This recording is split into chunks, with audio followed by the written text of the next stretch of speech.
Hello and welcome to the Castle Talk podcast, where we talk to writers and creators of today's genre worlds. From Denver, Colorado, I'm your host, Jason Henderson, author of the Alex Van Helsing series from HarperCollins. This week, Alex Gray was born and educated in Glasgow after studying English and philosophy at the University of Strathclyde. She's been everything from a health department officer to an English teacher. She started writing in 1993, and she's been awarded the Scottish Association of Writers Constable and Pitlochry trophies for her crime writing. A regular on the Scottish bestseller list, she is the author of 13 DCI Lorimer novels. She is the co-founder of the International Scottish Crime Writing Festival, Bloody Scotland. That is cool, which had its inaugural year in 2012. Welcome, Alex. Hello there. Hello. I think you are literally maybe the first, I think you're the first Scottish writer that I have interviewed. So it's really, really an honor, really a neat opportunity. That's great. I'm so pleased. Okay. The book that we're talking about, so it's interesting. These books are now the DCI Lorimer series, which I guess has been coming out in Scotland for a while, is now coming out from HarperCollins, and the new one, The Riverman. Here's a few words on The That's right. Riverman. The Riverman. HarperCollins, William Morrow, bought 9 of my backlist, starting with the 4th, which is The Riverman. So the 14th will be out in March, and I'm writing book 15. So if you enjoy The Riverman, you've got a wee while to catch up. So this is is this the first time that they've come out in the United States, or have they come out in the United States before?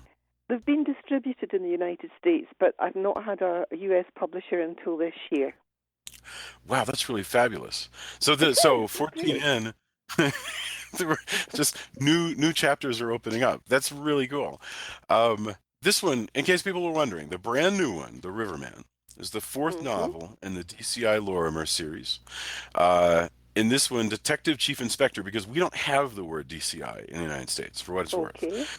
Detective Chief Inspector Lorimer investigates the death of an international banker whose body is fished out of Glasgow's River Clyde the morning after an office celebration. And it looks accidental, except for he's got phone calls warning him that maybe it wasn't, and very soon other international bankers are starting to go missing.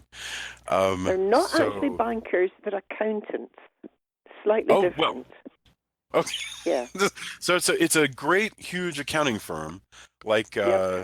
Yes. Like Arthur Andersen. And do you remember the big Enron scandal all these years ago? That was one of the things that inspired this book. I mean, I'm from Texas. I have friends who got wrapped up in that scandal, so yes. Right. Well, Arthur Andersen was the biggest international, global accountancy firm, and they went crashing down when Enron came down. Yeah. And it was one of these what-if moments. What if somebody actually knew that the whistle was going to be blown? Would they go as far as to commit murder to stop it happening? So there I had my seed of idea. That was your way in to the. That was my way in. Yep. Is there in fact is there like I don't know a lot about Glasgow, but I assume that if you're doing a police procedural, you can kind of hit different parts of the town. But is there a big financial district that you could lean on and put this place in? Yeah, the financial district is really around the city centre, and my husband was a partner in an international accountancy firm.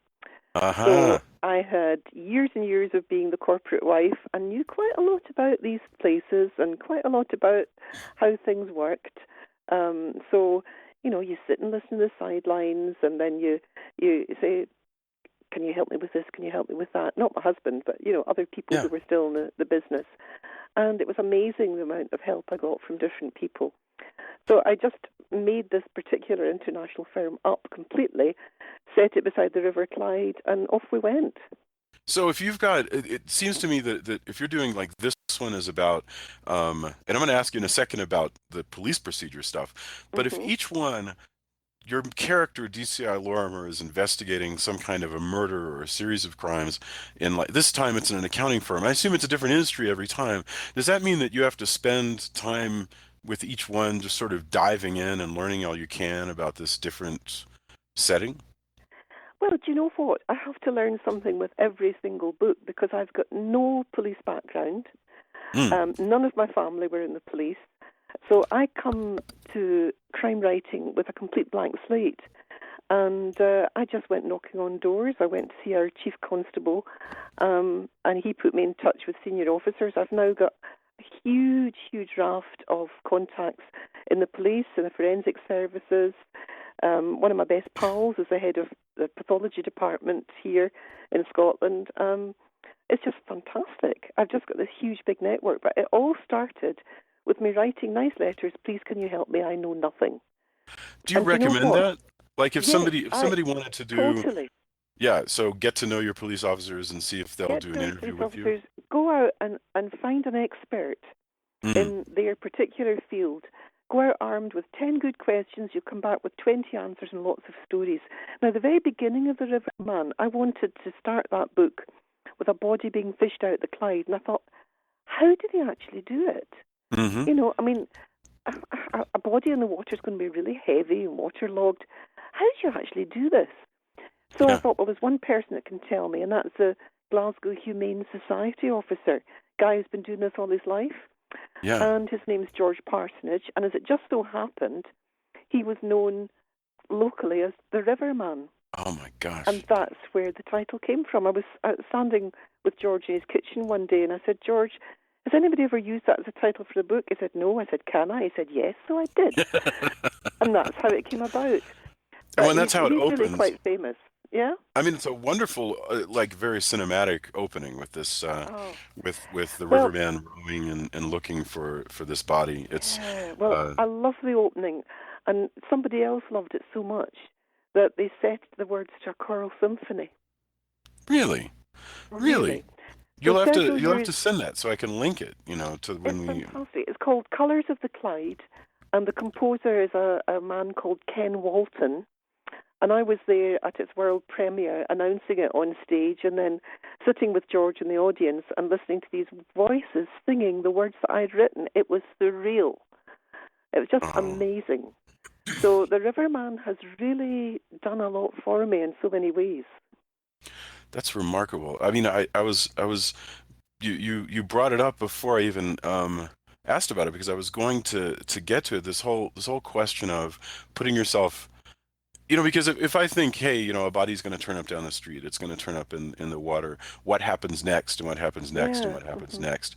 The fact that you didn't know any of that stuff when you started writing these books is really remarkable to me. Because you were coming from being an English teacher, I guess. I was, yes. And in fact, I started writing when I was very, very little. When I was 8 years old, I don't know what you call primary 4 grade, 1, 2, 3, 4, the fourth class. Whatever it is in the States. Elementary school, we call that. Elementary school. My elementary school teacher told my mum and dad at a parents' night I was going to grow up to be an author. Age 8. Oh, that's great. Well that's done, really Miss Galbraith. Is there okay, but that's the police procedural stuff. So you do all this research, but then, the next book that comes out is going to involve accounting, and the next book after that is going to involve maybe a law firm or maybe a CD bookkeeping place or whatever. Does that mean that with each one you have to go and go meet a bookie and figure out how he does his thing? It's fantastic. The one that I did for 2014 was based on the Glasgow Commonwealth Games. We have the Olympic Games every 4 years. Well, you also have the Commonwealth Games every 4 years, and Glasgow played host. And there's a lovely American guy called Dave Grevenberg who was the director of this whole thing. I mean, it's really, really big. And I told him I wanted to write a book that was set around the opening ceremony of the Commonwealth Games and a terrorist threat to blow it up. Yeah. Okay, he let me see everything. The only person who didn't want to meet me was head of security. I wonder why. But, these people are terrific. I have never had a door shut in my face. Everything I've asked for, people let me in, and I don't know whether it's my approach or whether they like my writing. I'm sure it's charm. Honestly. Well, maybe it's charm. Police Scotland have told me that they will take me anywhere and see anything. I've even seen a post-mortem, but I don't think I'm allowed to see that now as an ordinary citizen. Health and safety's gone a wee bit strict. Wow. This is Yes. actually really inspiring to me. I feel like I feel like as a writer I'm learning a lot just hearing about. Go out. Don't just sit with the internet. Don't just Google. Go Yeah, out and actually meet these people. It's so inspiring. that's fantastic. Yeah, if you've got an iPad, you've got camera, video, take all these clips of actual places. Walk the streets and touch the stones. Let me switch pace and ask you about the pacing of procedurals. So Right. you've been doing procedurals. You said now you're on which one? What's the number that you're on? Book 15. Like Can't 15. believe it myself. All right. It seems to me that a procedural book that you're constantly doing this exercise of pace, basically, of how much information to layer in and then how much to like speed things up. Because if you didn't, if you didn't speed things up, you have to add in action, you have to add in twists, but they're not like action books. It's not like Reacher or something. People don't get into fistfights every chapter. So you've got to constantly be, yeah. So you've got to constantly work on the pace. And I'm wondering, does it just come naturally, or did you did you work out a formula on how to move things along? No, I'm sorry to say it does come naturally. I've got a kind of instinct for these things. And I think it's partly because I was a musician, I was a singer. So I've got a really good ear for language, a good ear for pace, that kind of thing. But also, I've always got lots and lots of threads and lots of different characters to weave in. So my reader isn't going to get bored with one particular thread. It's sort of like, right, we'll leave them there. What's happening across town to this one? Yeah. And, and then you're changing that kind of thing. And as an English teacher, I used to teach kids about things to look for in short stories, about how to do dramatic pace. You could have single word paragraphs. Yes. Lots and lots of short sentences. You're getting the stress and the pace up. And you'll do this particularly at the denouement. You'll do this particularly at really tense scenes. Yeah. And you might want to do something like that if you really want to up the tension. Have a chapter that's a page and a half long. Yes. And make it from the point of view of somebody who is still mysterious and intriguing. And the reader's thinking, wow, I can't wait to get back to that character. But meantime, what's going on in the main part? Yes. So, I think The Riverman was the first book I really did that with. Lots and lots of different threads running right through it, and different viewpoints and people all over the place. And by the end of the book, I felt as if I was a charioteer with 8 galloping horses, trying to control every single one of them. And it was exhilarating, it was exhausting, and it was a hard book to write. But I loved it. I think the exhilaration, I mean, that actually makes a lot of sense, how it could be exhilarating with all these different threads and points of view. I've talked to many authors who really love first person. And one of the problems, it seems to me, about first person is that you live within the shoulder, between the shoulders of one character, and so you can't say, okay, just to mix it up, let's cut across town and have the bad guys doing something. I know, you can't really do that. I'll do some short stories in first person, and occasionally you'll see a first person viewpoint from the killer's viewpoint. I mean, I know that's a bit of a cliche, but sometimes you'll see that just so that you can get inside their head. I mean, I don't even care if it's a cliche as long as it's good, because... As long as it's good and as long as it works and the readers like it. Who is DCI Lorimer? I mean, how can you have spent 15 books talking about this guy? What coming back to? He's so interesting. An awful lot of protagonists in police procedurals are guys with chips on their shoulders, with bad things that have happened to them. Maybe they're recovering alcoholics, or they've got a few bad marriages behind them, and there's something wrong, or they're loners, or they're this. And I think it was because I spent such a lot of time researching with senior officers. I met some really, really great guys, one in particular who was tall, dark and handsome, very, very intelligent and very interesting, but he had a normal life and a happy home life. And I thought, here's a bloke, here's a guy who is very interesting but very normal. And normal does not equate to boring. And I find William Lorimer has got so many facets to him. And I think one of the things that David Shelley, who's head of Orion and Little Brown here in the UK, he's always said, my books are full of humanity. Yeah. And I think Lorimer stands for that. He's a well-rounded person with lots of flesh and blood issues, with the same kind of problems. I mean, you're avoiding the cliche issues. He's not a wife beater. He's not. That was quite deliberate. if there's one problem he's got is that he and his wife can't have children, but that's by the by. That's one of these things. But he has the normal kind of everyday problems that every reader would have, and I bring that into the story, as well as what's going on in his working life. Trying to catch the bad guys. He's also a real person at home, and you see these domestic details, and you see the ordinariness of his life as well, and people love that. Well, that's the stuff that I love going back to series like that, where you kind of feel every year like you're getting a new chapter, and so you get to see these characters again. And it's kind of like Louise Penny, the Canadian writer. I love her Inspector Gamache and all the characters there. And that's exactly what you say, going back to all the characters. Yeah, it's like a soap opera in a way, where you're just checking in on them, So that's fabulous. Okay, but process. You're writing the new one right now, and do you have a goal based on letters per day? I mean, sorry, words per day, or what? How do you maintain a pace? Right. Well, I don't write on a Sunday. I write 6 days a week if I can, and I usually start very early in the morning. It can be as early as 4 a.m. And I'll get up as soon as the head has awoken and the ideas are going buzz, buzz, buzz, and I'll zip upstairs, open the computer, and what I do is I read what I've written the day before, and I edit that.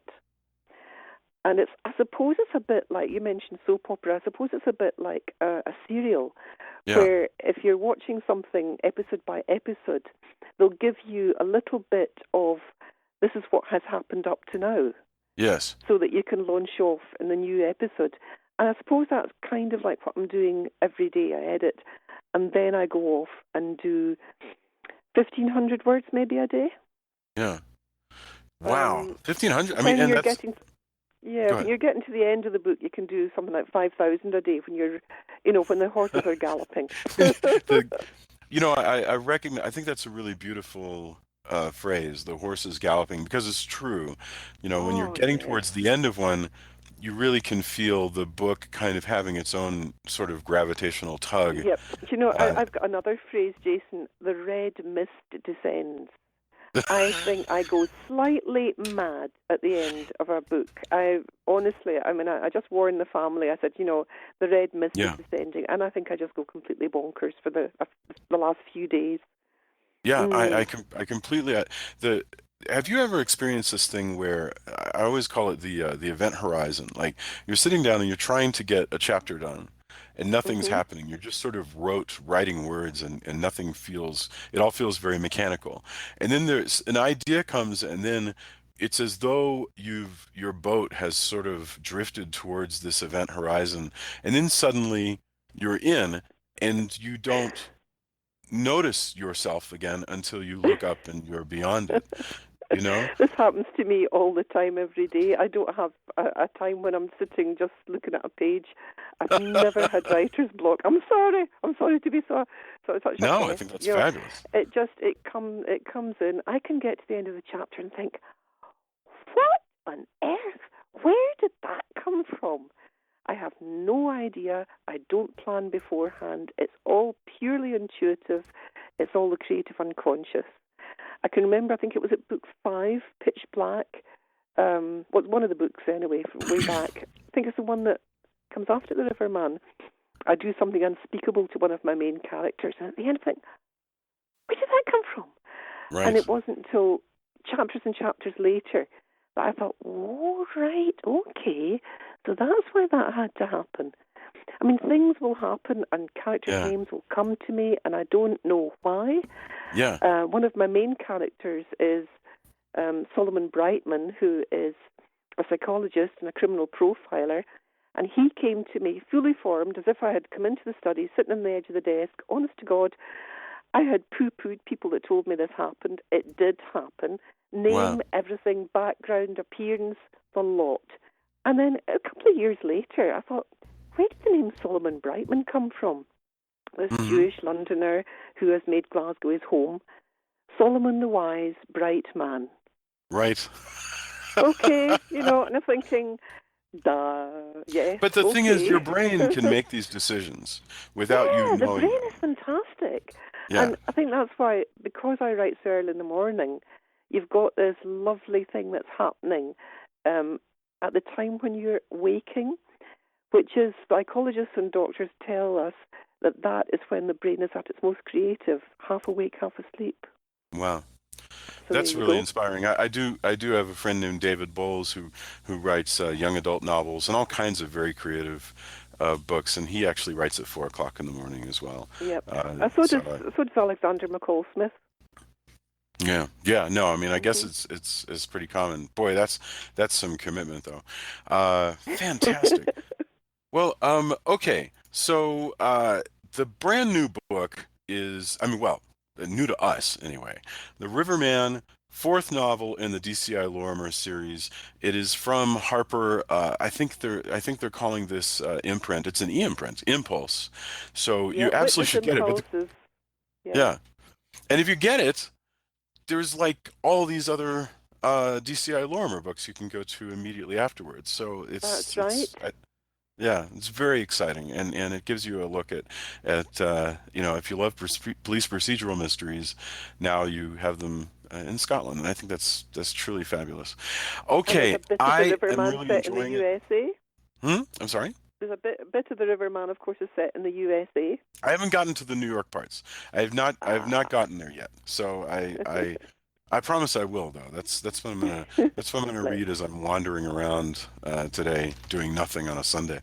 So and speaking of Sunday, I really appreciate you taking time out for those listening, we're recording on a Sunday morning or a Sunday afternoon, depending on where you stand on the globe. Thank you so much. It's been so kind of you to join me and talk about the Lorimer books.